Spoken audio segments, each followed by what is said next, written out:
Time now for Money Matters, where we talk about some of the biggest stories impacting your wallet this week. I'm Jonathan Martin, and first up, thousands of people are still not receiving their SNAP benefits on time. So 11 Alive's Liza Lucas is getting answers about the ongoing delays. Just waited in line for about 2.5 hours for them to just give me my case manager's number and say that they're backed up. Corinne Gibbs' next stop with her 4-month-old baby, a food pantry. The single mom surprised to see her SNAP benefits approved, but the money not in her account. I am so glad I did not go to the store and I called this time, because I would have had a cart full of stuff and wouldn't have been able to pay for it. From Atlanta to Augusta and Hiawassee to Calhoun come the stories. Families with no answers for hungry children, others with no food banks within reach, and many like Michonne Burkett struggling to reach a caseworker. They hardly answer their phones. Then they tell you, oh, well, you can call the supervisor. What good is that when the supervisor don't answer? 11 Alive has been investigating the delays in assistance for a year now. When we asked Georgia's Department of Human Services what it is doing to address the latest wave of problems, a spokesperson said the department continues to prioritize oldest cases first, while offering caseworkers overtime as well as stipends to other staff to urge them to pick up cases. Melissa Carter is the head of Emory Law School's Barton Center. She says SNAP is a safety net for families, and delays can have a ripple effect. We know that when those benefits are interrupted or when they're delayed, and certainly when there are extended delays to accessing those benefits, that parents are having to make choices about paying other bills or securing food for children. Carter acknowledges SNAP is a complicated program to administer, but says the state has a duty to care for its most vulnerable. People are hungry and they need to provide for themselves and for their children. And government has a role for people who are eligible in making sure that that happens. Georgia is now sitting on nearly $11 billion in extra cash, and many taxpayers say they want to know if they'll perhaps get some of that money back. Here's a quick look at Georgia's financial situation. Right now, we have a $10.7 billion surplus. Our rainy day fund is full with more than $5 billion in the bank, and our state's lottery reserve is also sitting at more than $2 billion. Georgia's surplus just keeps getting bigger each year, and in the past, some money has gone toward one-time rebate payments for taxpayers. Right now, the state could afford to give every single resident $1,000. Governor Brian Kemp has not announced any plans for that, anything like that at least so far.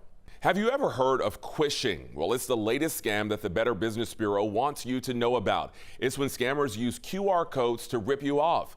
While these codes are convenient for things like parking meters or restaurants, especially here in Atlanta, the codes are growing in popularity among scammers. The BBB is reporting a recent uptick in quishing and fake parking sites.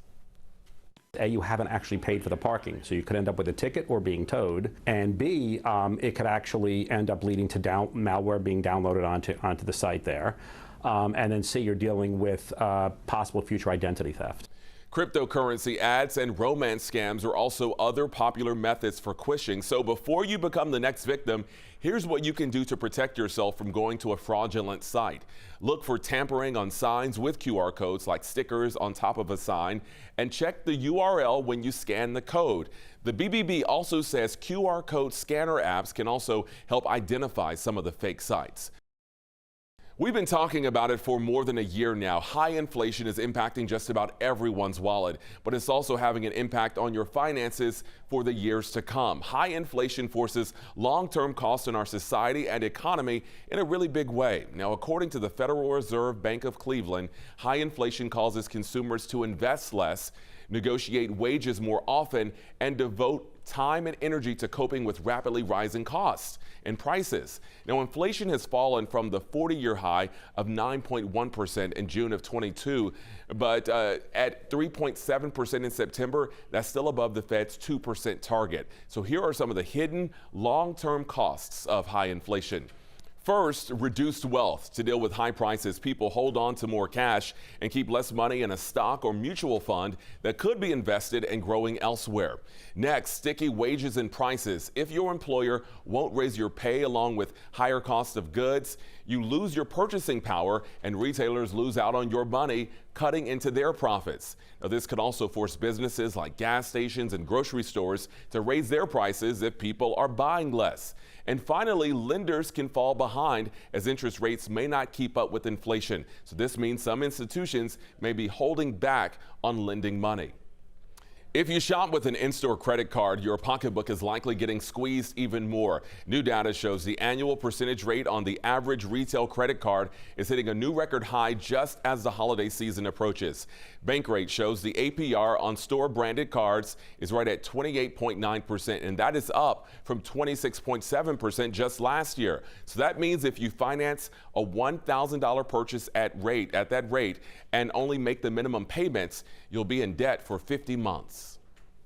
Rising prices are also causing some people to be on the fence about holiday travel this year. As we found out, it could even get worse if you don't act now. 11 Alive's Crash Clark explains.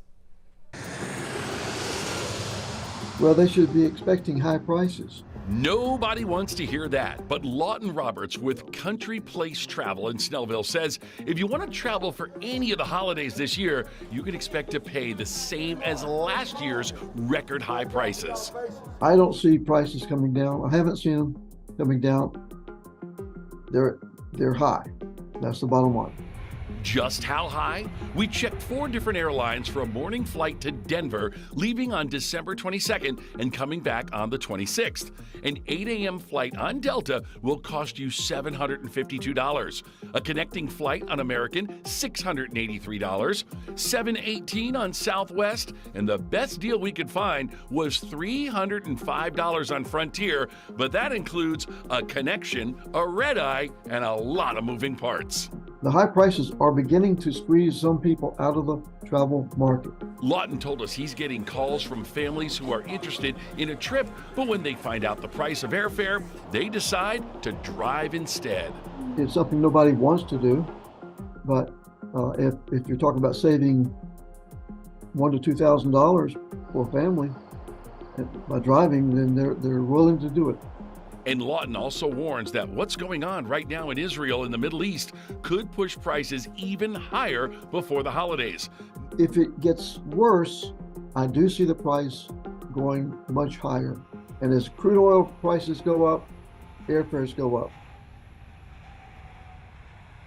So here's some good news from the Federal Reserve. Americans' net worth surged at a historic pace from 2019 to 2022, growing by 37%. That's more than double the next largest increase on record. And the numbers are a reflection of the pandemic's tremendous economic swings and the wealth generated from home ownership. However, on the flip side, the Fed's latest survey of consumer finances also showed that income inequality widened. The data shows that housing became less affordable for many Americans over this 3-year period.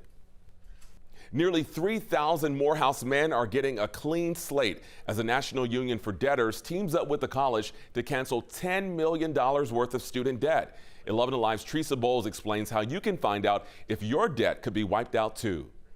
The union has started sending letters telling graduates that their balance is zero, no strings attached. It started with a problem. Student debt crisis, I think we're all aware at how significant it is, how disproportionately it harms black student borrowers. Morehouse political science professor Andrew Douglas says that problem sparked an idea. After Robert Smith paid off debt of the entire graduating class in 2019. That led me to think that Morehouse needed to develop some curriculum around debt and democracy. That idea eventually led to a solution. Douglas worked with a union called the Debt Collective for Class for 2.5 years, and when they were done, they had a plan to cancel nearly $10 million worth of student debt. It gives you a little bit more cushion. I now have the additional funds to be able to afford a home. Jarrell Billups was one of the lucky 2,800. He no longer owes Morehouse more than $15,000.